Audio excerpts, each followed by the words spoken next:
Hello guys, magandang araw at kumusta po kayong lahat? Ngayong araw naman, yung inumpisan ko naman. Ito nga ang mga labahan ko dahil sobrang dami na nga at gabundok na nga itong labahan ko at baka nga wala na kaming masuot nito. Mga ilang linggo din kasi ako, siguro mga 2 linggo na nga itong labahan namin. Paano ba naman kasi nung nandun nga kami sa ospital, wala nga makalaba nga dito sa bahay. Kaya ayan, ngayon pa nga lang ako maglaba ulit kaya natambak na talaga. Sobrang nakaka-stress. Ako lang ba yung na-stress talaga ako kapag nakita ko ngayong labahan ko na sobrang dami na. Paano ba naman kasi, nagkakamay nga lang ako maglaba. Ang hirap kasi maglaba guys kapag nagkakamay lang, lalo na kapag ganito karami ngayong labahan mo. Kaya yung inuna ko munang ginawa guys, naglaba na muna ako sa mga dark color. Pagkatapos ko maglaba, nagsampay naman ako. Pero ayan, medyo minalas-malas nga ako ngayong araw dahil tingnan nyo naman, pagkatapos ko magsampay ditong mga damit, bagsak naman, etong mga sinampay ko kasi nasira nga yung sampayan. Kaya sobrang inis ko na talaga dyan kasi nga, ang sakit pa naman sa balat guys, yung sikat nga ng araw sa pagsasampay, tapos ganun lang. Pero wala naman tayong magagawa, kaya ayan, pinagtatanggal ko na nga yung mga sinampay ko at pinaayos ko na nga sa asawa ko etong sampayan para naman makasampay na ako ulit kasi sayang naman yung sikat nga ng araw. At iniiwasan ko na din kasi magsampay nga ng damit sa loob ng bahay kasi alam naman natin na pwede nga itong pamahayan ng mga lamok yung mga sinampay nga sa loob ng bahay. At pagkatapos ko naman magsampay, dito naman ako maglinis sa loob ng CR nga namin dahil nakita ko na nga naninilaw na nga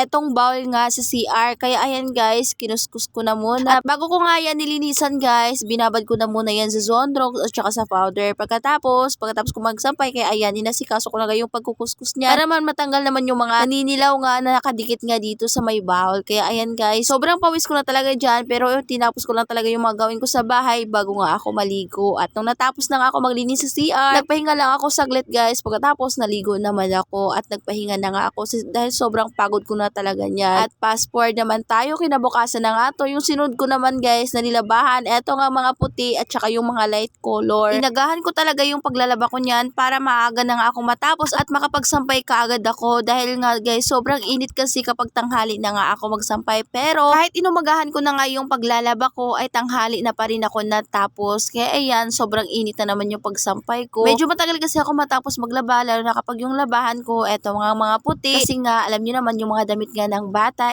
mahirap matanggalin yung mga dumi nga nakadikit nga dito. At bandang hapon naman, mga alas 4 na yan ng hapon, napag-isipan namin dalawang mag-asawa na pumasyal nga kami dun sa Kananga para nga manghingi ng papaya dun sa mama ko kasi wala naman nga siyang duty at kinabukasan pa nga yung duty niya. Pero hindi pa man kami nakakalayo, ayan, na-flat na yung gulong ng motor namin. Mabuti na nga lang, meron ngang malapit na vulcanizing nga dito, kaya ayan, hindi na masyadong malayo nga yung pinag-anuhan namin ng motor. Kaya ayan guys, pagkatapos alisin ko naman kami dumating nga dito sa Kananga at nabutan nga namin sila mama dito sa labas na nakatambay nga sila dito sa may dike kasi kapag hapon guys, masarap kasi dito tambayan kasi nga mahangin. Pagkatapos tanaw mo pa yung ilog kasi yung bahay ng mama ko malapit nga lang din sila sa ilog. At ayan, inutusan ko na kagad yung pamangkin ko, naakitan niya kami ng papaya kasi nga yan yung sadya nga namin dito kaya kami pumasyal kasi gusto ko na talagang kumain ng papaya. Meron namang nagbebenta ng papaya nga dun sa Ormo kaso nga lang hindi na nga siya masyadong fresh. Masarap kasi yung papaya guys, nakapitas mo nga lang sa punuan at medyo mahal din kasi yung papaya nga sa Ormo. Mabuti na nga lang din and meron din silang nyog. Kaya nagpresenta na ako na magbalat sa nyog. Pero guys, ayan, tingnan nyo naman, nahihirapan nga ako sa pagbalat niyan. Yung kapatid ko na yung nagbalat nga niyan para mabilis lang matapos. Maiilan lang naman na papaya yung hiningi namin guys kasi nga